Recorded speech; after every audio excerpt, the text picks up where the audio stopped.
You don't want to have any friction there. So you want your installations to run as smoothly as possible. So walk the site before install and anticipate any conditions or problems that might arise. And then make sure the client is aware going into the installation of what they need to do. I like to tell them often that they don't need to be on site for installation. We don't love when they're looking over our shoulder as everything gets placed because there's a lot of massaging on site that we have to do. The rug goes down and then the sofa, and then we're like, oh, actually, we planned for the chair to be here, but maybe it looks better on the other side. So there's all those last minute details you want to fine tune before the client actually sees it. You're now listening to Design Curious, a place where you, creative one, are here to learn about what it really is like to be an interior designer. And I'm your host and mentor, Rebecca Ward. If you're worried about how to succeed in a creative career, if you're ready to learn your next steps to become an interior designer, and if you want the satisfaction of doing something you love every day, you are in the right place. Grab a coffee, a notebook, and let's dig into today's episode. Hello, and welcome to episode 179 of Design Curious podcast. Today on the podcast, we're continuing the fourth installment in our design skills series. Today, we're talking about practical business and project skills that you might need.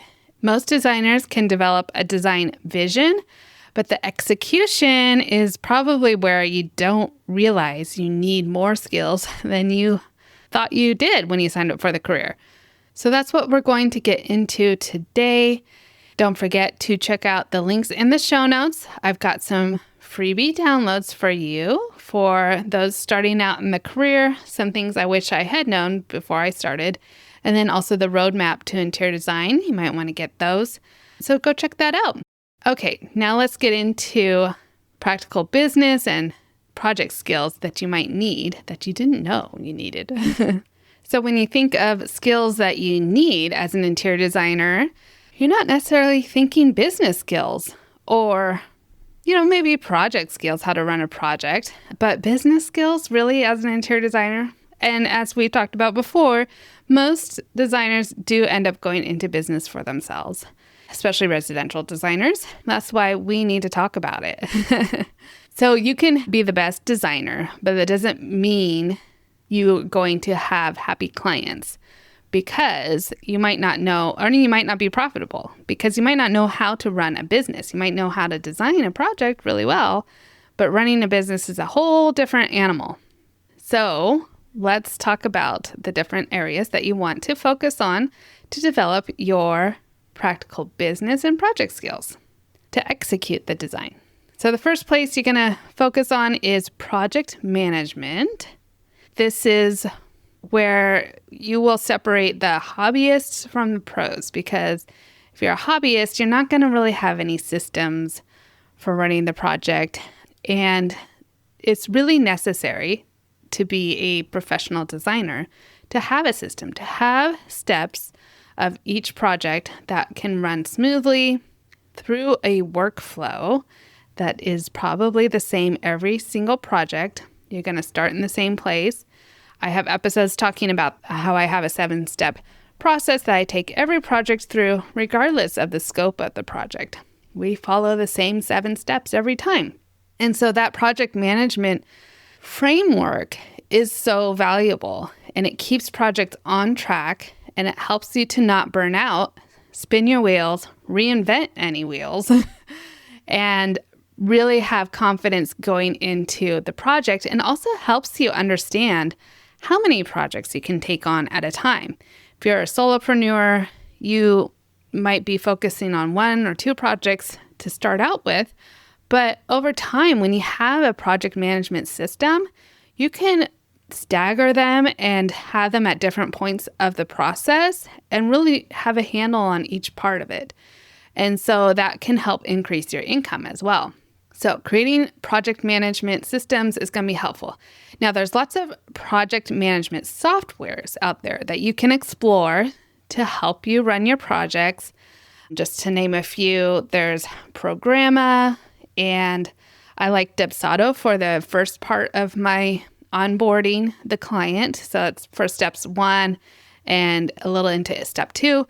We'll have them in Dubsado, and it helps me to also track like where my clients are coming from. So it gives me a lot of data, but I could continue to use Dubsado, but then I kind of switch over to more of a manual mode, and I use Asana to help keep track of all the tasks and the projects steps that we have. Asana or Monday.com is a great tool to use. So there's a lot of different project management softwares out there you can explore and figure out which one is the right fit for you, the way your brain works, and the needs of your business. You might have larger needs if you have lots of projects, or smaller needs if you don't have a lot. Moving on to the next skill that you need to work on is working with contractors and trades. Very important. They are a part of your team. They are an extension of your business, really, and they are representing you out in the field. So you want to build trust-based relationships with your contractors and trades. What I like to do for my clients is I tell them I kind of do a matchmaking service for them. I'm not out there necessarily getting 3 bids because that's not required in residential design. You don't have to get 3 bids. What happens if you have a set of contractors that you love using, and then you keep asking all of them to give a bid because you're needing 3 bids, and then 2/3 of the time they're not getting that project? Well, they could spend a lot of time putting a bid together, and then they're not getting their project. They're going to stop wanting you to ask them to bid a project because it takes up too much of their time, and then they don't get the project. So what I like to do is consider the client's needs, scope, personality, and then I think about which contractor will be the best fit for that client. I call that one contractor out, and if they do like each other, they like the price, everything goes forward. We don't have to waste the other contractor's time. And it helps to build your relationship with the tradespeople because they know that when you're calling them to come out and bid a project, they're most likely going to get that project. Sometimes it falls through, or the client might be bringing on their own contractor, so that's a little bit different. And if they do have their own contractor, then you want to probably meet with that person and see and let them know how you typically work, how you like to work with contractors.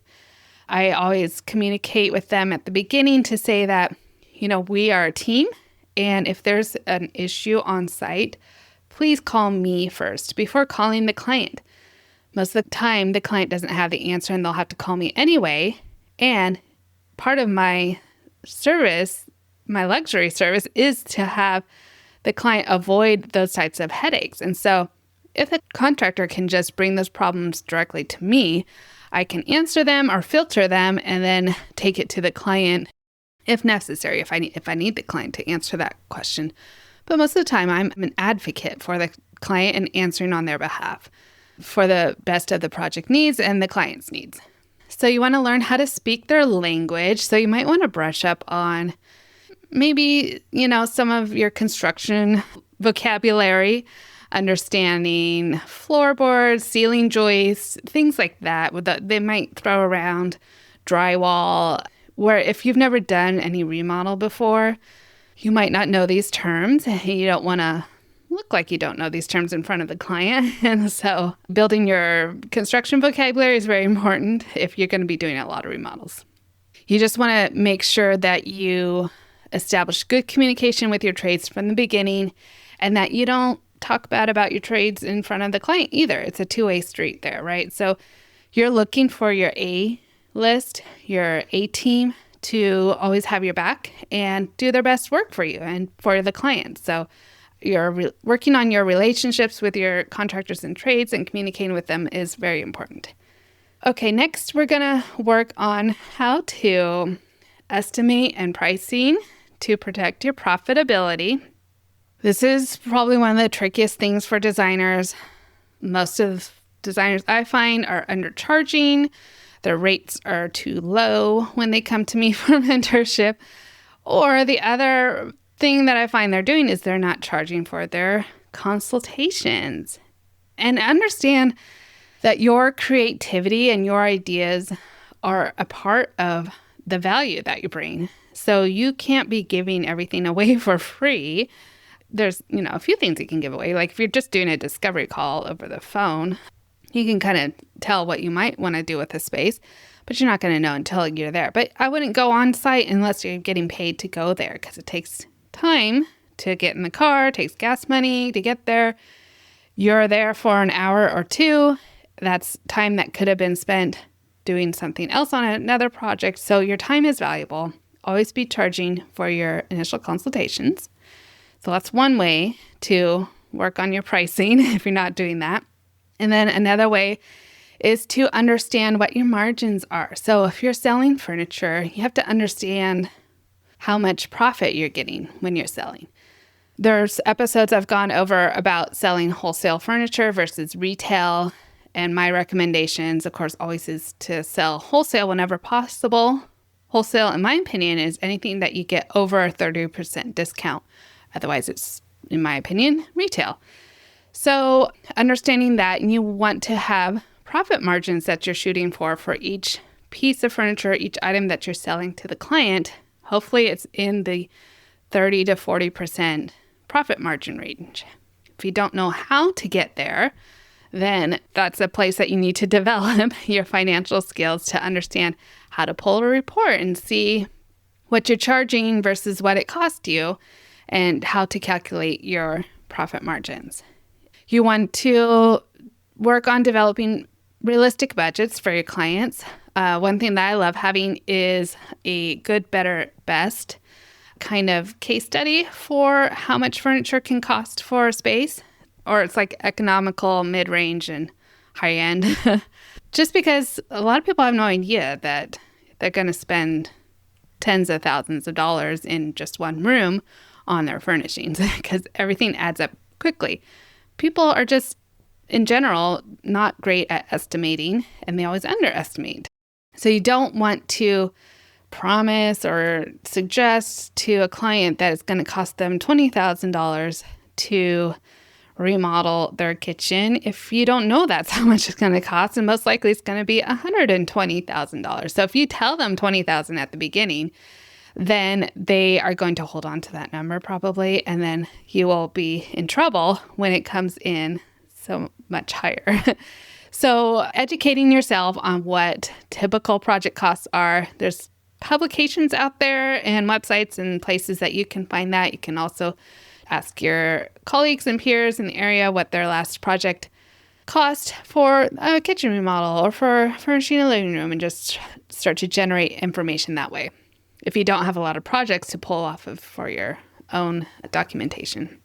It is also important to document every decision that's being made. So that's why I like to have everything in email when possible. It's the easiest to go back and verify what you said. If you said that you thought your design fees were going to be $20,000 and the client is saying like, oh, you only said 10, well, you can go back to the email and said where it said 20,000. So that's going to be helpful so that you can protect your pricing and everything like that. The next area you might want to work on is construction literacy. So construction site vocabulary, which is good just for more architecture and engineering related things. You need to be able to talk with both architects and engineers oftentimes throughout your career. So you need that vocabulary, but you also need to know more of the interiors construction literacy. So cabinetry basics, tile transitions, lighting plans, switching, things like that. Just be curious about it. So go to your local lighting showroom and ask an expert on what you need to know or things like that. Go to your tile showroom and ask them, like, if I wanted to install this mesh into a bathroom floor, what else am I going to need to know about it? What kind of trim pieces do I need? So get curious about all these things. Some of it you're just going to be learning on the job. As you get a job that maybe covers an area you haven't done before, maybe you get a job so that you're installing a wine storage room or something like that. There's going to be things you don't know yet, so you're going to have to do a lot of research. The internet's going to be super helpful here. And then you're going to bring that to your contractor. And then I love to have my contractors verify the information that I'm bringing. Like, is this design that I've come up with that I think is doable? is it really doable? And so the contractor will know. Most of the time they have a lot of experience with that. And so they can help guide you towards that.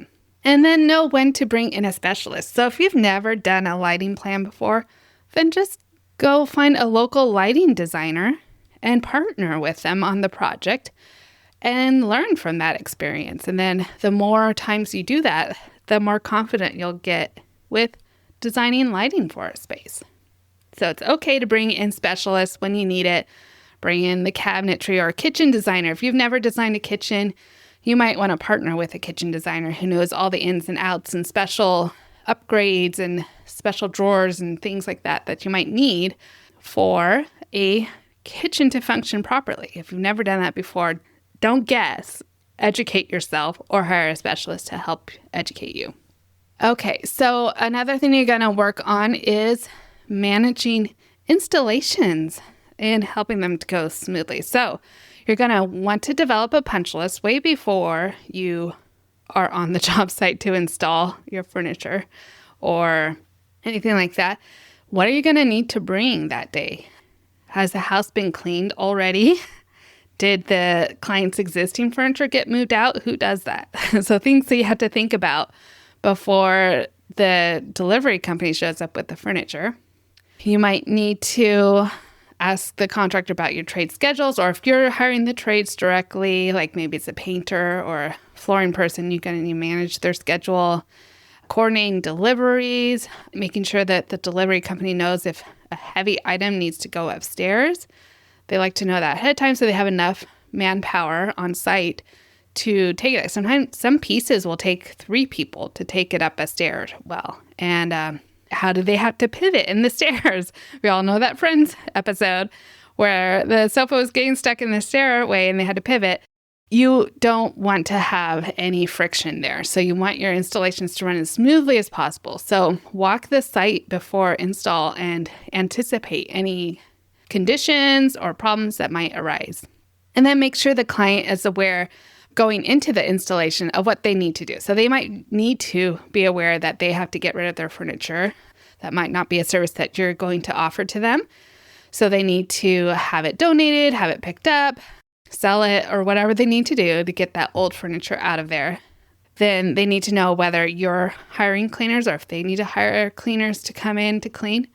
Nowadays, I usually extend that to the client and just say, we're bringing in cleaners, here's their estimate, and I'll bill it to you directly. But I'm communicating that ahead of time. I like to tell them often that they don't need to be on site for installation. We don't love when they're looking over our shoulder as everything gets placed because there's a lot of massaging on site that we have to do.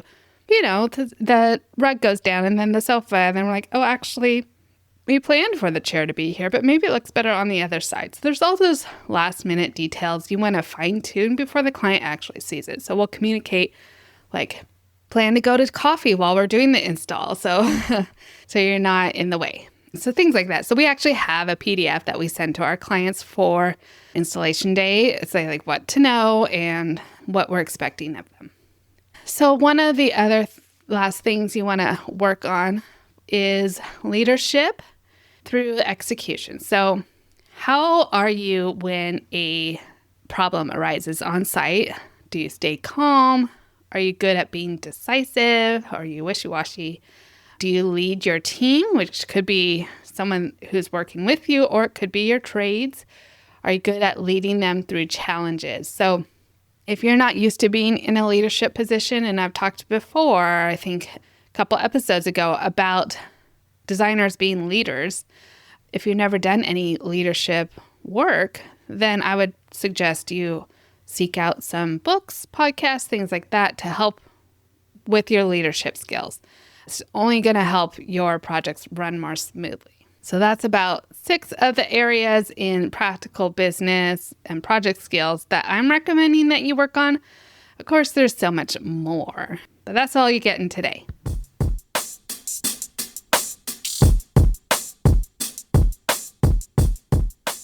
So if you loved that list and maybe it made you think of some new things, then maybe you need to get into My Design Mentor, where we can really explore even more all of the business skills and execution skills that you might need for a project they didn't realize when you signed up for the career.